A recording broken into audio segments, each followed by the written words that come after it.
Vahşi doğanın ortasındayız.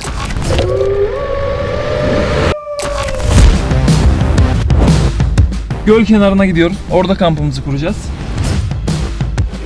Ateşimizi yakacağız, yemeklerimizi yapacağız. Vahşi doğanın peşine düşeceğiz.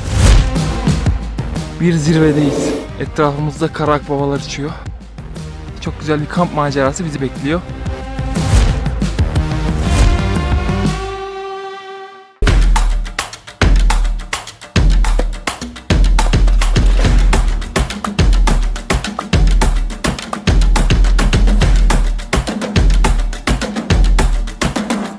Herkese merhaba arkadaşlar, kanalımıza hoş geldiniz. Bugün yine yeni bir kamp videosuyla beraber sizlerleyiz. Şimdi Seyfettin ve Talha'yı almaya gidiyorum ama onları almaya giderken de bizim evle onların ev arasında bir ormanlık bölge var. Bu ormanlık bölgede kara akbabaları gördüm. Kara akbabalar varsa leş de vardır. Seyfettingil'i almadan önce bir gidip o leşin başında neler var veya leş var mı yok mu bunu öğrenmeye çalışacağım.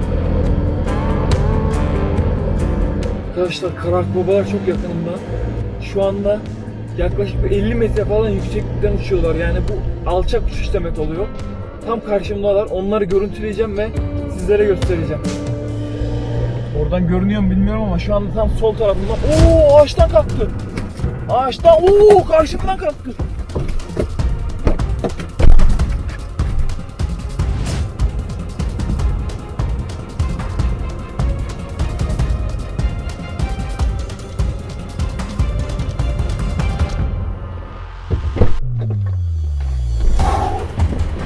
Böyle bir şey yok. Çok güzel. Arkadaşlar arabadan indim 2 tane gördüm diye ama ne ikisi, ne üçü, ne beşi. Her taraf kara akbaba. Burada suya yatıp bu hayvanlar çekilir. Burada kurt da vardır. Burada diğer yaban hayvanlar da vardır. Vay be! Kamp videosuna bakın. Daha başlar başlamaz yaban hayvanlarını görüntülemeye başladık. Daha ilerleyen zamanlarda neler olacak kim bilir.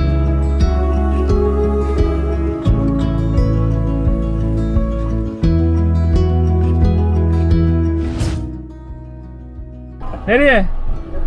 Ne yapacaksın? Alacağım. Kolay gelsin. Ne yapıyorsun? Biz de kampa gidiyoruz. Burak'cığım kolay gelsin. Ne yapıyorsun? Nerelerdesin? İyi, ne yapalım ya. Hadi kolay gelsin. Hadi bay. Hadi görüşürüz sana da. Ben sizler ne yapıyorsunuz? Sizler nasılsınız? İyisiniz değil mi? Biz de kampa gidiyoruz. Tamam. Çok güzel. Hareketler çok hoşuma gidiyor. Yeni bir genç olsaydım aynı sizin yaptıklarınızı yapardım yani. Beraber Tamam mı? gideriz. Evet, tamam mı? Çok güzel. Yaptığınız iş çok güzel. Meslek çok güzel. Herkesi etrafımızda toplamışsınız. O da çok güzel. Aynen. Tamam. Görüşürüz efendim. Teşekkür Hadi ederiz. efendim. Avınız yakın olsun. Güle güle gidin. Hadi bay bay. Hadi güle güle.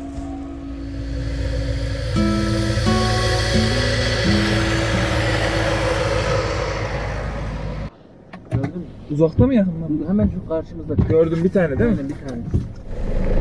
Yolculuk esnasında dedim ya akbabaların çok sık görüldüğü yer diye. Burada da kara akbabalar çıktı karşımıza. İnanılmaz yani bugün her yerde Kızılcamam'da her noktada kara akbabaları çekiyoruz. Ve o kadar güzeller ki. Kış mevsimine çok yakışıyorlar. 2, 3, Abi 4, çok 5, fazla. 6, 7.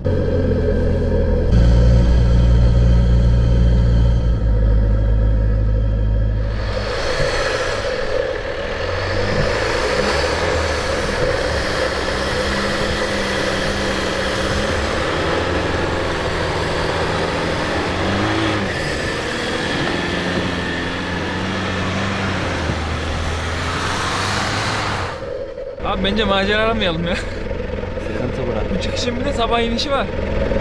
Ne düşünüyorsunuz? Zaten çıkamayız büyük ihtimal. Çok dik çünkü yokuş. Ve kaldık zaten. Arkada ağaç var. Araba çıkmıyor. Dikenli ağaç mı normal ağaç mı Artalı? Dikenli ağaç var ha. Zayıf yani değil mi? Hı hı, zayıf.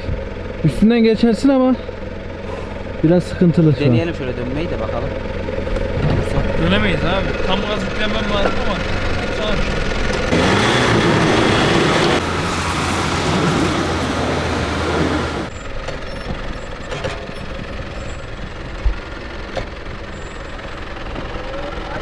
Vay.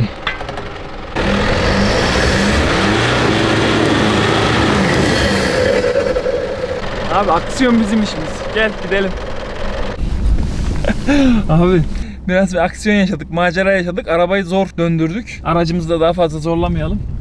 Hadi bakalım.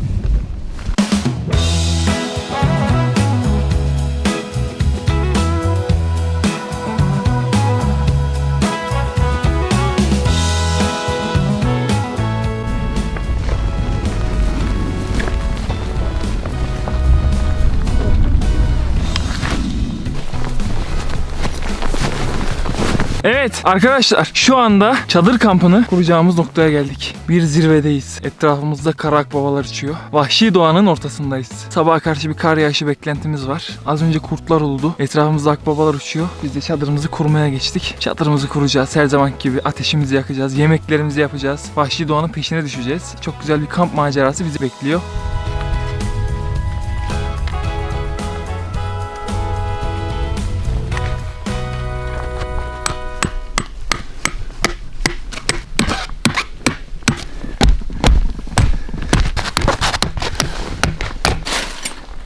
Çadırımızı kurduk.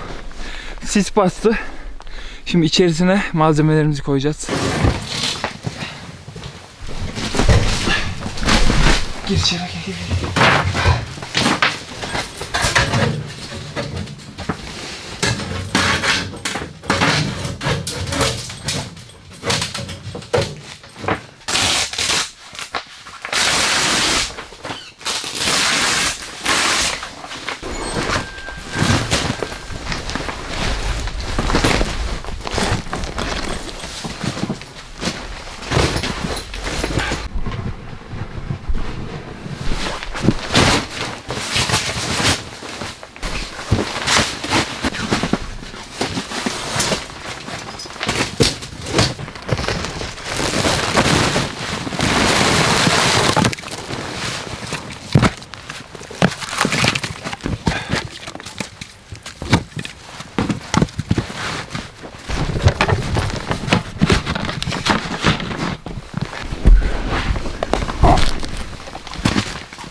Çotukmuş.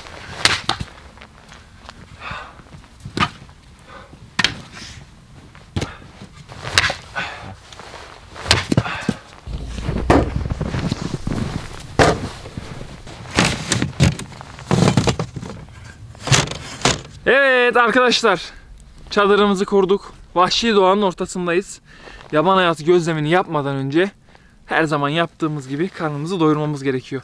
Bugün menümüzde saç tava var. Şimdi bu saç tavada çok güzel bir saç kavurma yapacağız. Her şeyimiz hazır. Ve bugünkü menümüzde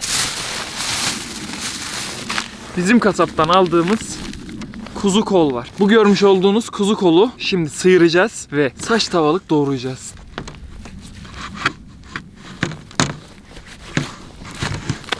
Bu yağ parçalarını da akbabalara atıyoruz.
Bu da saç tavanın olmazsa olmazı kuyruk yağı. İnce ince doğruyoruz. Saç tavayı yaparken ilk başta kuyruk yağını eritiyoruz ve kızmış kuyruk yağın üstüne atıyoruz malzemelerimizi. Bu saç kavurmaya lezzeti veren en önemli faktörlerden bir tanesi.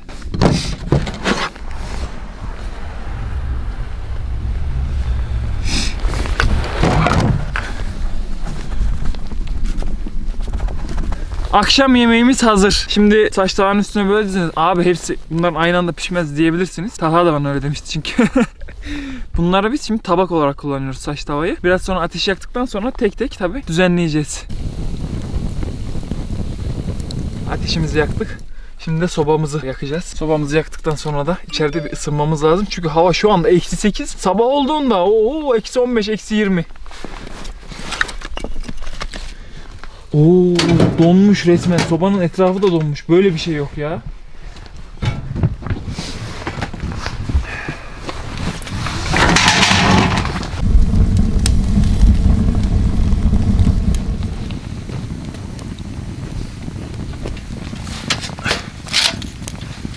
Bu bile donmuş arkadaş. Ben böyle soğuk görmedim.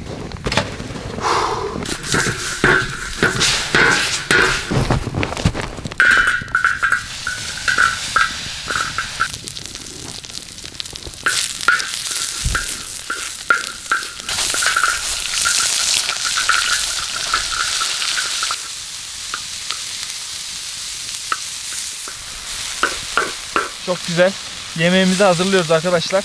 Bu arada eti doğradım. Sebzeler daha pişmeden etin halini görüyorsunuz. Dondu. Hava o kadar soğuk.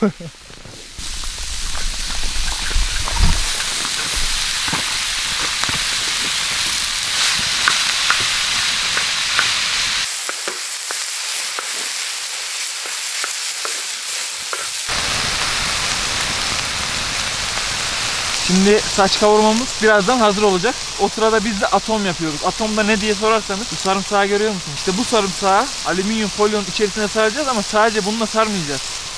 Kuyruk yağını doğrayıp sarımsakla birlikte alüminyum folyoyla ateşin içerisine atacağız ve hamur gibi bir lezzet çıkacak ortaya.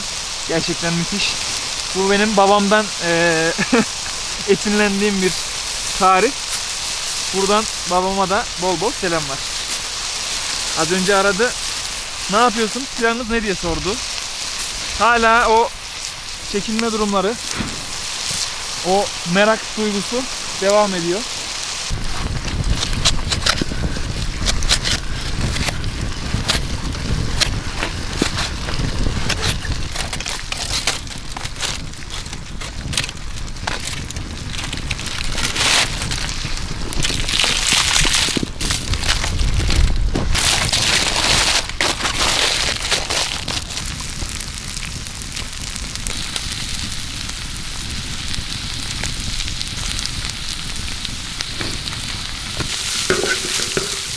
Yemeğimiz hazır.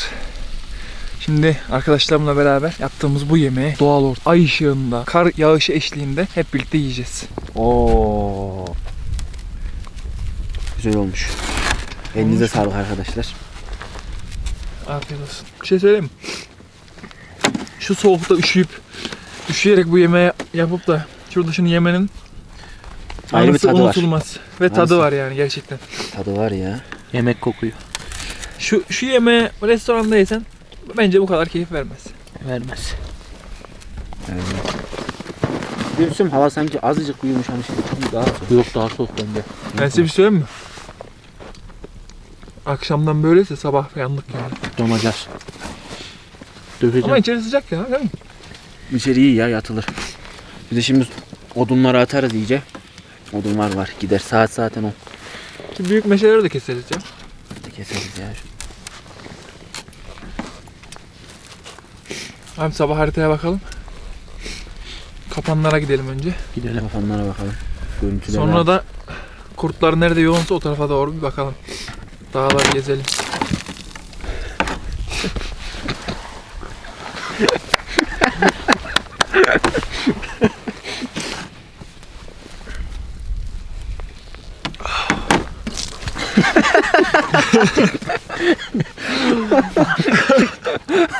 Doğaya gelmişsiniz. Dağda şu güzelim yemeği yiyorsunuz.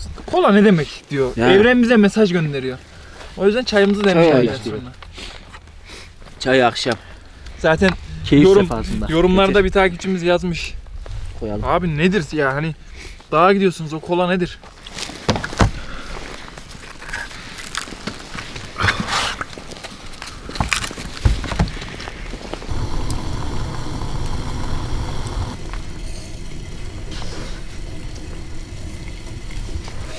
Of.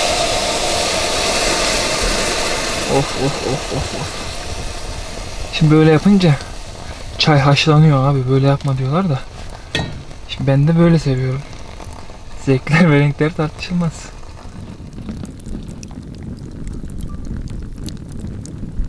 Çayımız hazır ama çayı içmeden önce sizlerle bir soru cevap yapmak istedim. Instagram'dan soru sormanızı istedim. Sorularınızı cevaplayacağım. Kamptayken kurt uluması ya da geyik sesi duyuyor musunuz?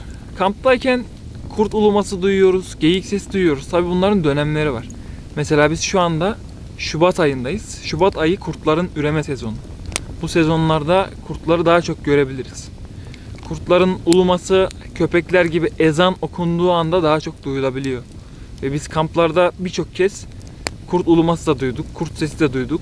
Hatta az önce şuradan bir cıyıktı deriz biz halk dilinde. Öyle bir ses geldi, mızırdadı böyle hayvanlar. Muhtemelen kurttu. Ormanın içerisinde yavrusu veya dişisi ya da birbirlerine çiftleşme davranışı yapıyorlardı. Bunlara alışkınız. Geyik sesi de, geyiklerin de mesela sezonu var. Eylül-Ekim zamanlarında. Geyikler de üreme zamanı onların. Ormanın dört bir yanından böğürüyorlar ve biz bu böğürüm sezonlarında da bol bol video çekiyoruz. Daha önce kamp videosu çekmemiştik geyik sezonunda. Bu sene onu da düşünüyoruz. Çok güzel olacak. Takipte kalın. Bir kez de olsa bir hayvan size saldırdı mı? Her videoda, her canlı yayında söylüyorum. İnsan zarar vermedikten sonra yaban hayvanı zarar vermez. Nokta. Soğukta ekipmanları nasıl çalıştırıyorsun? Sıcak tutmaya çalışıyoruz. Çadırımızın içerisinde soba var. Sobanın içerisinde sıcak bir şekilde bataryalarımızı tutmaya çalışıyoruz ama şu anda dışarı o kadar soğuk ki. Yani ben ateşin yanında zor duruyorum. Arabanın arkasında bizim enerji sistemimiz var. Oraya fişe takıyoruz bataryaları. Ona rağmen drone'umuzun bataryaları şarj olmadı. Şimdi bakalım sorularınıza. Güvenliğinizi nasıl sağlıyorsunuz demişiz. Bakın çadırımızın önünde kamp ateşimiz yanıyor. Ateş hayvanların en korktuğu şeylerden bir tanesi. O yüzden ateşimizi güzel yakıyoruz, büyük yakıyoruz ki hayvanlar dumandan, sesten, ateşten buraya yaklaşmasınlar. O yüzden ekstra yanımıza silah falan almamıza gerek kalmıyor. Abi Elrain, Turkan Gönültaş'la ne zaman video gelir diye çok güzel bir soru gelmiş. Ben de çok isterim. Kendisini yıllardır takip ederim. Karınca çiftliğimden beri takip ederim. Ve hayvanlara ilgili olduğum için o zamanlar da çok ilgiyle takip ederdim. Şimdi de Twitch yayınlarına da giriyorum, izliyorum. Yorum yazmıyorum ama izleyicisiyim yani. Bayağı 8-9 aydır da Twitch kanalına üyeyim. Hatta geçenlerde Orkun Işıtmak'la çektiğimiz videoları izlemiş. Orada da demişti ya Doğanay bana yazmıştı falan. Hani bir temas oldu, bir yerlerden hatırlıyorum gibi demişti. Hatta videomuzu severek izledi. Ben de bunun üstüne DM attım ki zaten dediği doğru yani. Öncesinde ben DM atmıştım Tuğkan abiye. Abi böyle bak biz yaban hayatı çalışmaları yapıyoruz. Misafir etmek isterim. Burada seni ağırlamak, beraber kamp yapmak isterim demiştim. Ki bu isteğim hala geçerli. Kendisi eğer izliyorsa buradan selam olsun. Şu ortamı onunla paylaşmak, onun da bu ateşbaşı sohbetinde bize eşlik etmesini gerçekten isterim. Kendisi çok değerli birisi. Twitch'te sohbetine doyum olmuyor gerçekten. Yani YouTube'da izlemediğiniz videoyu bile onunla keyifle izleyebiliyorsunuz. Tuğkan abiye buradan selamlar olsun. Umarım görür. Herkesin merak ettiği leopar konusu. Leoparları çekmeyi düşünüyor musun? Arkadaşlar biz leoparların zaten peşindeyiz. Yıllardır peşindeyiz. Yani şu anda Ankara'dayız evet. Ankara'da olmamız onların peşinde olmadığımız anlamına gelmiyor. Biz Türkiye'nin dört bir yanına fotokapan kurduk. Ama bunlar paylaşmıyoruz. Çünkü bakanlıktan olumlu geri dönüşler almadık. Annen merak ediyor mu seni demiş. Annem beni çok merak ediyor arkadaşlar. Her gün saat 12'yi geçtiği zaman eğer dağdaysam 00 olduğu anda telefonuma mesaj. Neredesin, ne zaman geliyorsun? İşte annelik içgüdüsü demek ki onlar da merak ediyor. Ama biz de onların endişelenmeyeceği şekilde davranıyoruz. Önlem alıyoruz. Kendimizi koruyoruz. Vesaire vesaire. Bu sohbette soru cevapta eşlik ettiğiniz için teşekkür ederiz. Biz şimdi üşüdük. Isınıp arabaya binip vahşi doğaya foto kapanlarımızı kurmaya gideceğiz.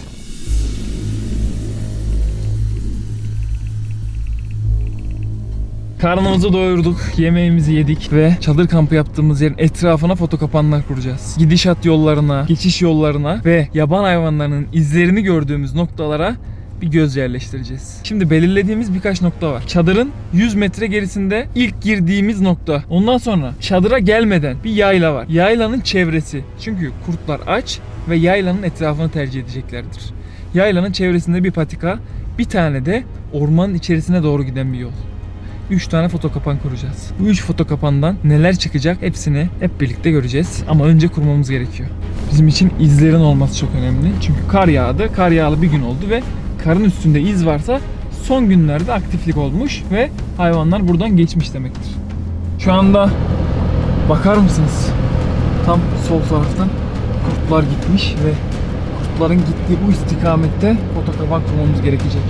Foto kapanın bir tanesini kuracağımız yer belli. Bakın tam buraya foto kapanı yerleştireceğiz ve yola bakar bir şekilde çadırımızın çevresinden hangi hayvan geçiyor göreceğiz. Kar düştü ve bu karda vaşak ve kurtları görebiliriz. Yaban domuzları çok yükseklerde olmaz. Biz çok yüksek bir noktadayız. 1575 metredeyiz. Çadırımızın olduğu yer biraz daha tepede. Böyle hakim bir noktada şu şekilde yolu görecek açıda kuruyoruz ve neler çıktığını yarın sabah kontrole geldiğimizde hep birlikte göreceğiz.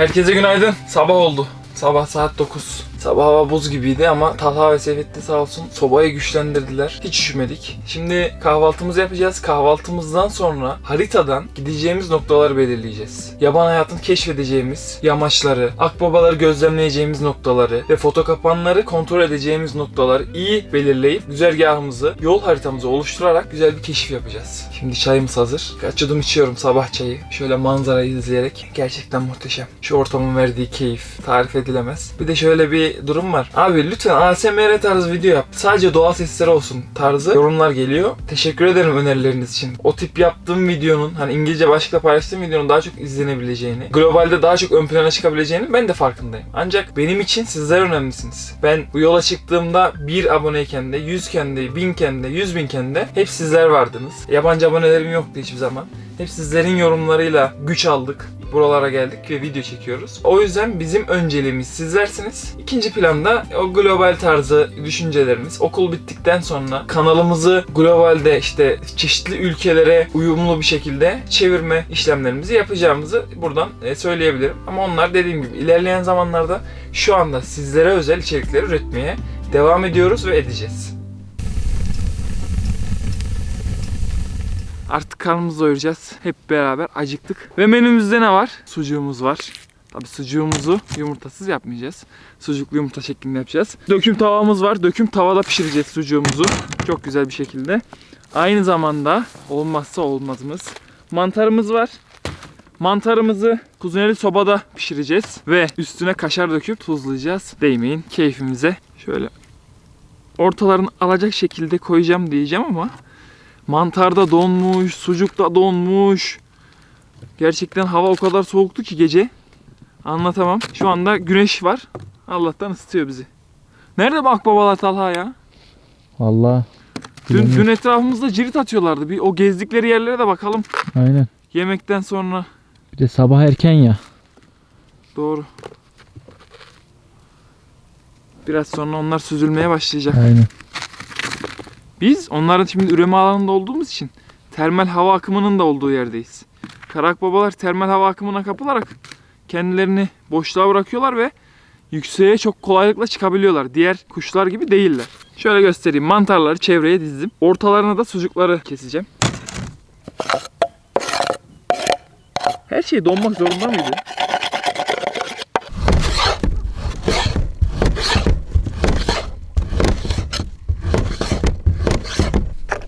Bizim dükkanımızda eskiden yangın çıkmadan önce 72 yıllık devam eden bir dükkanımızın olduğu yer vardı. Orada sobada sucuk ikram ederdik müşterilerimize. Ben de orada sürekli işte sobada yemek yapmaları izledim. Babam sobada yemek yaparken gördüm, ettim derken ben de sobada yemek yapar oldum. Şimdi de kamplar aracılığıyla yaptığımız bu kış kampı olsun, işte diğer kamplar olsun, tekrardan soba yemekleri yapmaya başladım.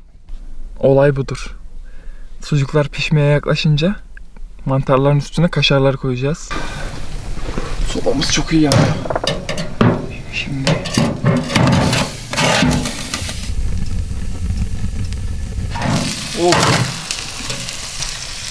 şuna kaşarlarımızı atalım.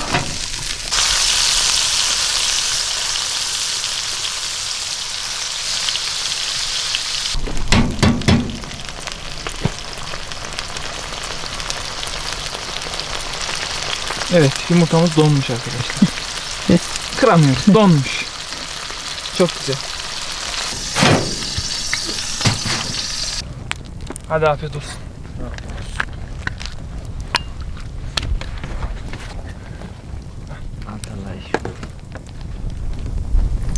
Abi şu mantardan bir alacağım önce. Mantar çok canım çekti.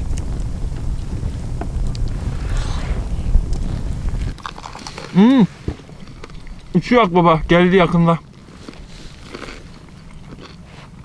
Şimdi bak çıktı bak, gördün mü? Gördüm ben. Biz şuradayız. Fotokapanlar burada. Biz buradan buraya geleceğiz. Çadırın etrafındaki fotokapanlar var ama ondan önce. Bu bölgede kurt çok olur. Senin o bir fotokapanımız orada zaten, kurdun çok olduğu yerde.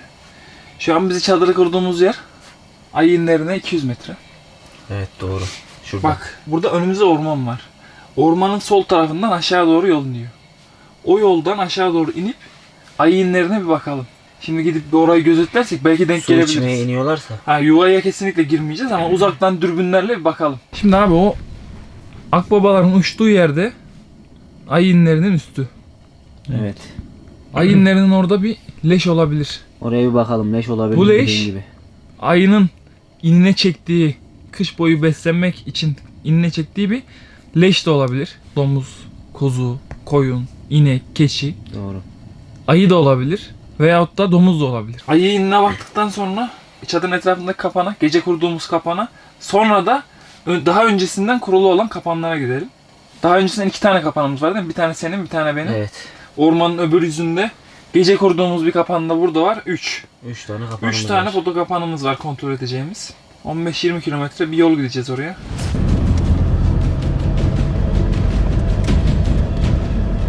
Şu anda akbabaların uçtuğu yere geldik. Seyfa burayı hatırlıyorsun daha önce. Burayı hatırlıyorum. Neredeyiz şu an? Daha önce gelmiştik. Şu an ayinlerinin bulunduğu bölgedeyiz. Kar da düştü. Ayılar da kış uykusuna yattı. En azından biz öyle umuyoruz ve çadır yaptığımız yerin 200 metre sol tarafındayız. Ayak izleri var. Ayı inlerine doğru gitmiş. Biz geçen hafta buraya gelmiştik Orkun Işıtmak'la birlikte. Fakat o zaman burada ne iz vardı ne de başka bir şey. Sadece ayı inlerinin olduğu yerde sıcaklık görmüştük ve aktif olduğunu öğrenmiştik. Bu gördüğünüz karşıdaki dağlar Gerede, Çamlıdere, Bolu dağlarına bağlanıyor. Bu ormanlar Batı Karadeniz ormanları ve bu ormanların içerisinde onlarca, yüzlerce yaban hayatı var. Ve biz de bu yaban hayatın ortasında güzel bir kamp yaptık. Kampın ardından şimdi vahşi yaşamın peşindeyiz. Hadi gidelim Seyfo. Gidelim.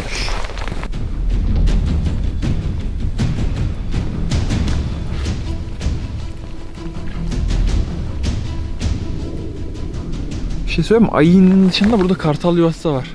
Yukarıda değil mi? Evet. Sakallı akbaba yuvası var. Bu kayalıkların öbür yüzünde. Kızılcahamam'dayız. Kızılcahamam'da sadece kara akbaba yok. Dünyada yaşayan 4 akbaba çeşidi de Kızılcahamam'da yaşıyor. Sakallı akbaba, kara akbaba, kızıl akbaba ve küçük akbaba.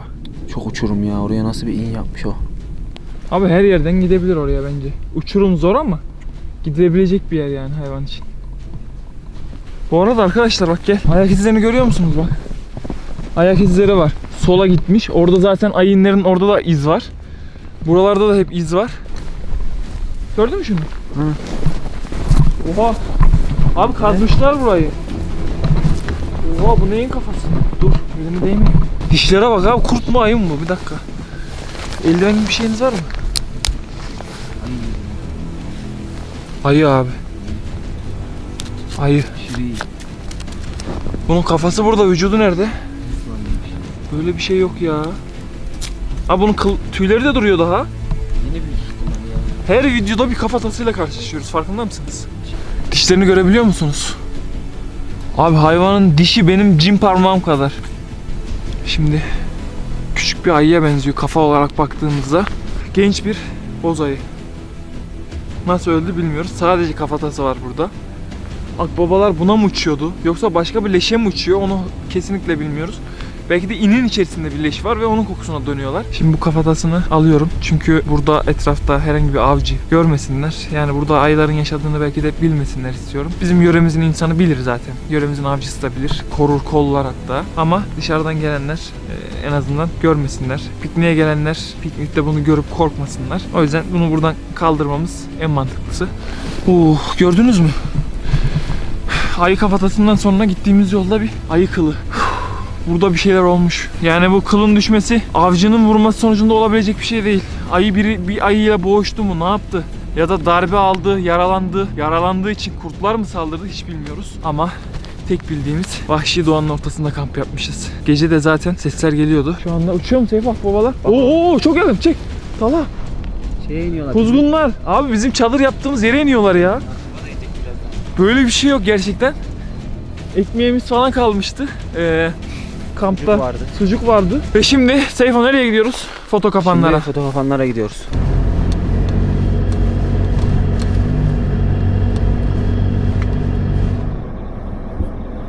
Abi gölün içine girmiş. Ama bak şimdi arkadaşlar, burası sol taraf bizim yıllarca yaban hayatını çektiğimiz mevsimsel olarak göl olan, bahar aylarında geyiklerin, ayıların, kurtların geldiği bir yer. Yani sen buraya girip offroad yapınca ne geçiyor eline? Yani elinize ne geçiyor? Ben bunu anlamıyorum. Burası yaban hayatın merkezi, geçiş noktası. Sen buraya arabayla giremezsin kardeşim. Giriyorsan Milli Park görevlileri buradaki foto kapanlardan tespit yaparak buradaki araçları tespit etmek zorunda. Burası offroad parkı değil. Burası yaban hayatı. Burası vahşi doğa. Burada offroad yapamazsınız. Bak bizim geldiğimiz yol normal araç yolu. Nasıl geldik? Eğlenerek geldik değil mi? Offroadsa normal düz yolda yapabilirsiniz. Ama burası ördeklerin ürediği, angut kuşlarının mevsimsel olarak gelip ürediği, geyiklerin geçiş yaptığı, kurtların, vaşakların, leyleklerin, yani yaban domuzlarının, boz ayıların. Burada biz yıllarca çalışma yaptık ve hayvan görüntüledik. Burada offroad yapamazsın kardeşim. Yapamazsın. Yurt dışında gittiğiniz zaman yaban hayat araştırma merkezlerinde, yaban hayatı geliştirme sahalarında ne bir yürüyüşçü görebilirsiniz, ne bir offroad yarışçıları görebilirsiniz. Bunları göremezsiniz. Çünkü orası yaban hayatının korunduğu, kollandığı bir yer. Kurduğumuz foto kapan üstüne kar yağmış. Az bir şey.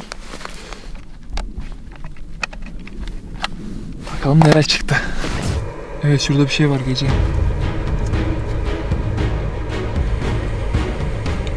Vaşak. Vaşak. Vah, yes be. Güzel Yoldan gelmiş. ne kadar güzel geçmiş. Koşmuş ama bir şeyden koşmuş, kaçmış. Olay budur. Arkadaşlar, bir foto kapan, bir vaşak. Yaklaşık 13 saat olmuş. 13 saatte çok iyi. 13 saatte Vaşak. müthiş görüntü. Sıra senin kapanda. Sıra Gidelim bakalım. gidelim. Evet, şu an benim kapana geldik. İnşallah güzel görüntüler almışızdır. Var görüntü abi, görürsün. İçime doğdu. Ah, vaşak. Vaşak var. Görüntüye bak. Evet, güzel bir Abi vaşak var. var. Oo, çok güzel vaşak gelmiş arkadaşlar Seyfo'nun kapana. Evet. Bu Seyfo'nun kanalda izleyebilirsiniz bunları. Bu da görüntülediğimiz vaşağın izi arkadaşlar, bakın. Vaşak izi. Kanaldan böyle gitmiş. Evet arkadaşlar, izlediğiniz için çok teşekkür ediyoruz. Sevet'im, teşekkür ederim. Talha, ellerine sağlık. Teşekkür Bu etmek kamp gerekiyor. boyunca Ayakların dondu, ellerin dondu. Çekim yaptın. Teşekkür ederiz. Rica ederiz. Bize ekip arkadaşlarınız kimler çekiyor diye soruyorsunuz. Arkadaşlarımız biz hep beraberiz. Hep birlikte çekiyoruz. Bugün de güzel bir çalışma yaptık. Güzel çalışma. Hem Seyfo'nun kapağında hem kendi kapanımda Vaşak çıktı. Bozayı kafatasıyla karşılaştık. Kara akbabalar bize eşlik etti derken müthiş bir kamp videosunun sonuna geldik. Hepinize izlediğiniz için teşekkür ediyoruz. Yine yeni videolarda görüşmek üzere diyorum. Kendinize iyi bakın. Görüşürüz.